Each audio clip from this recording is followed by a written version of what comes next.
Hello बच्चा लोग, कैसे हैं आप सभी लोग। हम लोग आ गए हैं क्लास 10th के चैप्टर 3 पर। चैप्टर 3 का नाम है pair of linear equations in two variables. Exercise 3.2 का क्वेश्चन नंबर 3 का थर्ड पार्ट हम आज करने वाले हैं।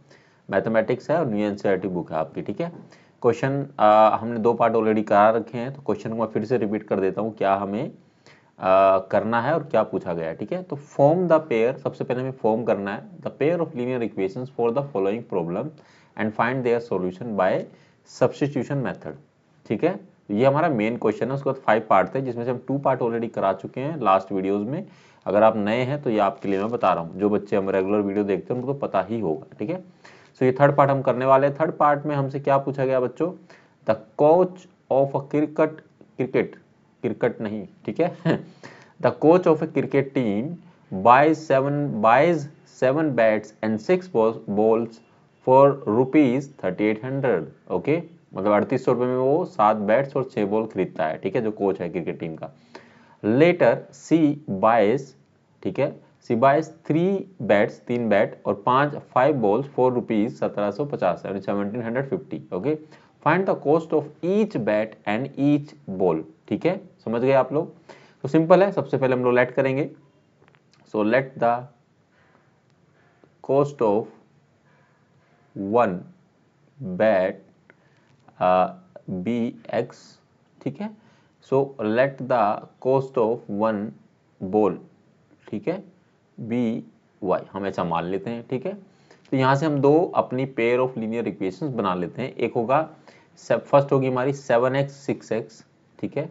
7x हमने बैट जो था उसको x माना है ना, तो यहाँ पर हम लोग x लिखेंगे, ठीक है, प्लस 6y, ठीक है, बोल 6y इज इक्वल टू कितना है 3800 है, ठीक है। इसको इक्वेशन 1 मान लेते हैं, ठीक है। सेकंड लेटर बाद में c बाइज 3 बैट्स, ठीक है, तो 3x और ये होगा प्लस में क्या होगा 5 बॉल्स यानी 5y इज इक्वल टू क्या होगा 750, ठीक है। इसको हम लोग मान लेते हैं 2। इसको हम लोग सब्स्टिट्यूशन मेथड यहाँ इस्तेमाल करेंगे, x और y की वैल्यू निकालेंगे। जो भी x और y की वैल्यू आएगी वो हमारा मतलब कॉस्ट निकल आएगा, ठीक है, सिंगल बैट का और सिंगल बॉल का, उसको हमने x और y माना है, ठीक है। क्लियर है बच्चों। तो यहाँ से हम लोग सिंपली जैसा हम लोग करते हैं, फ्रॉम इक्वेशन 1 और 2 जो भी आपको लेना, फ्रॉम इक्वेशन हम 1 ले लेते हैं। फ्रॉम इक्वेशन 1 हम लोग किसी भी एक वेरिएबल की वैल्यू निकाल लेते हैं। तो हमें इक्वेशन क्या दी गई है 7x प्लस में 6y इज इक्वल टू 3800, ठीक है। यहाँ से मैं x की वैल्यू निकाल लेता हूँ, तो x is equal to 3800 minus में ये जो प्लस का 6y इधर आके माइनस का 6y हो जाएगा, और जो 7x था जिसकी वो डिवाइड में आ जाएगा, ठीक है। वो इसके साथ अगर है तो ये तो इधर आ जाएगा, लेकिन इसके साथ में तो ये नीचे आ जाएगा, ठीक है। तो ये इक्वेशन हम इसको 3 मान लेते हैं, ठीक है। ये 6y है, नॉट by, ठीक है, 6y है। तो इसको इक्वेशन 3 मान लिया। अब हम क्या करेंगे, पुट कर देते हैं। Put x is equal to जो हमें ये वैल्यू है 3800 यानी 3800 और ये 6y डिवाइड में 7 इन इक्वेशन 2, ठीक है। अब हमारी इक्वेशन 2 क्या है, ये है हमारी 3x प्लस में 5y इज इक्वल टू में 750, ये इक्वेशन है, ठीक है।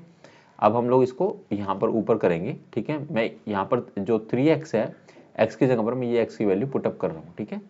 सो 3 ये इंटू में आ जाएगा, तो आ जाएगा 3800 माइनस में 6y एंड डिवाइड में क्या था आपका 7 था, ठीक है। ब्रैकेट क्लोज करेंगे और जो बाकी का पार्ट है उसको एज इट इज लिखेंगे, प्लस यहाँ पर आएगा plus 5y is equal to कितना आएगा 71750, यही है। अब इसको फर्दर सोल्व कर लेते हैं। देखिए ये 3 है और ये 7 है, ये तो आपस में कुछ कट नहीं रहा है, तो सिंपल है, यहाँ से इसको मल्टीप्लाई कर देंगे, ठीक है। इसको मल्टीप्लाई कर 3 को इससे मल्टीप्लाई करिए तो 3 3 जा 9, 9000 और 3 8 जा 24, तो ये आपका आएगा नियरली 11,400, 11,400 आ जाएगा। कैसे आएगा, ठीक है। अब मल्टीप्लाई करके देख लेना, मैं यहाँ पर करके दिखा देता हूँ। चलिए, स्पेस हमारे पास ज़्यादा है नहीं, बट फिर भी मैं कर देता हूँ, ठीक है। वैसे मैंने कैसे क्या बता देता हूँ, मैंने 3000 इसमें से ले लिया, 3000 को 3 से मल्टीप्लाई करो 9000 आ जाएगा। 800 बचा, 800 को मल्टीप्लाई करो 3 से, 8 या 24, तो कितना 2400 हुआ। तो 9000 प्लस में 2400 करेंगे तो कितना आ जाएगा, पहले 9000 प्लस 2000 करो 11000 हो गया, बाकी आपका बचा है 24 400, तो 400 यहाँ आ जाएगा, ठीक है ना, सिंपल है। वैसे यहाँ पे करके देख लेते हैं, तो ये आ जाएगा 0 0 3 8 जा 24, तो ये आ जाएगा 2, यहाँ पर 2 आ जाएगा, और ये हो जाएगा 3 3 जा 9 और 2 11, आ गया ना आपका ये, ठीक है। सो यहाँ पर आएगा, ये आएगा आपका 3 इंटू में 6 करेंगे तो कितना हो जाएगा 18y आ जाएगा, ठीक है। और प्लस में ये 5y एज इट इज रहेगा, इज इक्वल टू 1750, ठीक है। और नीचे यहाँ पर ये 7 फिर भी रहेगा, ठीक है। हम लोग यहाँ पर क्या करेंगे, 1 मान लेते हैं और इनको सोल्व कर लेते हैं, ठीक है। सोल्व जब करेंगे तो ये तो एज इट इज आएगा, यहाँ पर 35 आ जाएगा। ऐसे क्रॉस मल्टीप्लिकेशन होता है ना, आपको पता होगा, ठीक है। तो हम लोग यहाँ ले लेंगे, एलसीएम ले लेंगे, ये कितना आएगा 7 आ जाएगा, और ये तो एज इट इज रहेगा 11400 माइनस में 18y, ठीक है। और ये हो जाएगा 3 5 जा 3 7 जा 35, सॉरी 5 7 जा 35 है ना, 7 5 35, प्लस में प्लस का आएगा, प्लस में 35 ये y हो जाएगा, ठीक है। Is equal to 1750 as it is रहेगा, ठीक है। तो यहाँ पर इसको इसको इससे मल्टीप्लाई करना ही है, ठीक है। ऐसे इस तरह से लिखा था ना, मल्टीप्लाई करना है, तो ये आ जाएगा आपका, इधर आ जाएगा आपका 11400, माइनस में इसको सोल्व कर लीजिए, ये बड़ा है 35 प्लस में है, तो ये आ जाएगा 17y इज इक्वल टू, ये मल्टीप्लाई कर लीजिए कितना आता है इसका मल्टीप्लाई हम लोग यहाँ कर लेते हैं, तो ये आ जाएगा 1750 को जब हम करेंगे 17 से, तो ये कितना आ जाएगा बच्चों आपका, ये आपका आना चाहिए 0 आ जाएगा, 7 5 35, हासिल लगा 3, 7 से 49 और 3 52, ठीक है, ठीक है। और 7 1 7, और ये कितना हो गया,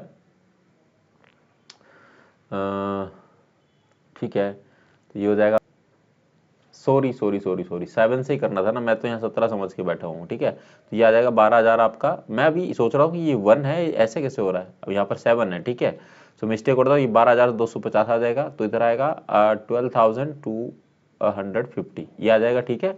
आई वॉज लिटिल कन्फ्यूज हेयर, मुझे 17 लग रहा था, मैं सोच रहा कि यार ये कैसे हो गया, तो यहाँ पर 7 है, ओके। इसको इससे मल्टीप्लाई करेंगे तो आपका आएगा 12250, ठीक है।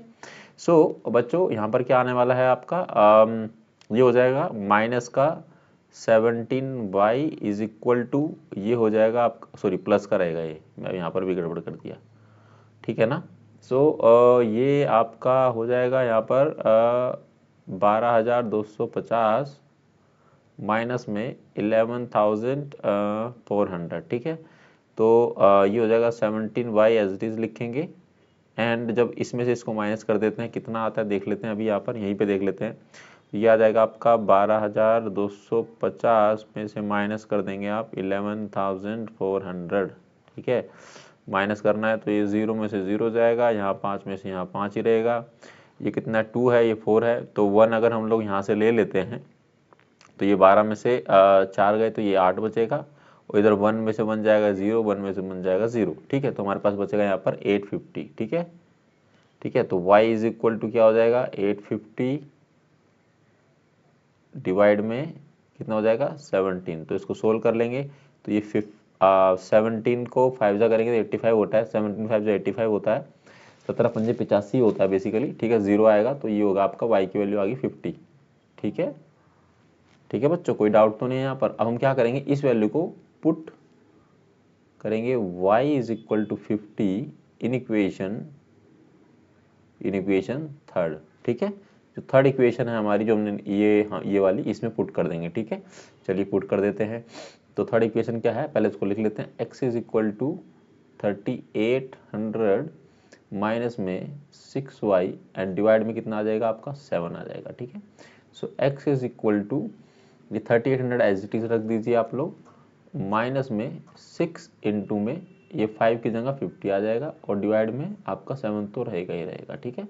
सो x इज इक्वल टू क्या है 3800 में से ये 3 कितना आएगा, इसको मल्टीप्लाई करेंगे तो 6 5 जा, चलो हम पूरा कर ही लेते हैं इसको, 3800 6 5 जा 30, तो 300 आ जाएगा, ठीक है। डिवाइड में आ जाएगा आपका 7, तो x इज इक्वल टू 3800 में से 300 गए तो 3500 बचेगा, यानी 3500 बचेगा, डिवाइड बाय 7 यानी 7, 7 पंजे कितना होता है 35 होता है, ये 2 0 एज इट इज रहेगी, तो x की वैल्यू आ गई आपके पास में 500, ठीक है। सो हमने यहाँ let the cost of bat one bat be x माना था, तो एक्स की वैल्यू कितनी आ गई 500, मतलब वन बैट की कीमत कितनी होगी 500। तो यहाँ लिख दो द, यहाँ पर लिख देते हैं the cost of one bat, ठीक है, इज इक्वल टू कितना होगा ₹500, ठीक है, ठीक है। और the cost of one ball, है ना, वन बॉल, सो इसका कॉस्ट कितना हो जाएगा ₹50, ठीक है बच्चों। सो सॉरी 50 है, ठीक है 50, ठीक है बच्चों। यहाँ पर ये क्वेश्चन बच्चों समाप्त होता है। अगर इस क्वेश्चन में कोई भी डाउट है, कोई भी क्वेरी है, कोई भी समस्या, कोई परेशानी, तो आप कमेंट सेक्शन में पूछ सकते हैं। और देखो लेंथी क्वेश्चन है थोड़ा सा, मिस्टेक जैसे मुझसे हो गई थी, मैंने थोड़ा भूल गया था, तो इस तरह क्वेश्चंस में आपका जो है मतलब माइंड साफ रहना चाहिए, आपका ध्यान, माइंड साफ का मतलब है कि आपका अटेंटिव होना चाहिए आप बेसिकली, ठीक है। जैसे मैं भूल सकता हूँ तो आप भी भूल सकते हैं, ठीक है, कोई भी भूल सकता है basically. So it's not about like, so basic चीज़ें हैं बट आपको ध्यान में रखना है, ठीक है। अच्छे से प्रैक्टिस करिए, प्रैक्टिस से ही आता है बेसिकली ये, ठीक है। एंड जब आप प्रैक्टिस करते हैं तो आपको बहुत सारी चीज़ें याद रहती है, पता रहती है कि आप क्या कर रहे हैं क्या नहीं कर रहे हैं, ठीक है।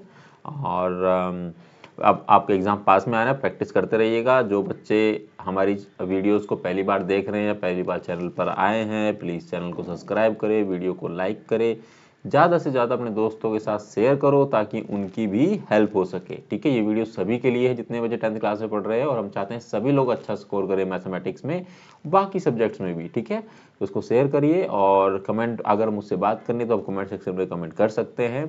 मिलेंगे आपसे अगली वीडियो में सेम क्वेश्चन के 4th पार्ट के साथ में, ठीक है। तब तक आप लोग अपना ख्याल रखिएगा और प्रैक्टिस करते रहिए। 4th पार्ट जो खुद से सोल्व करने की कोशिश करना, ठीक है, नहीं तो मैं नेक्स्ट वीडियो में कराऊंगा एक, ठीक है।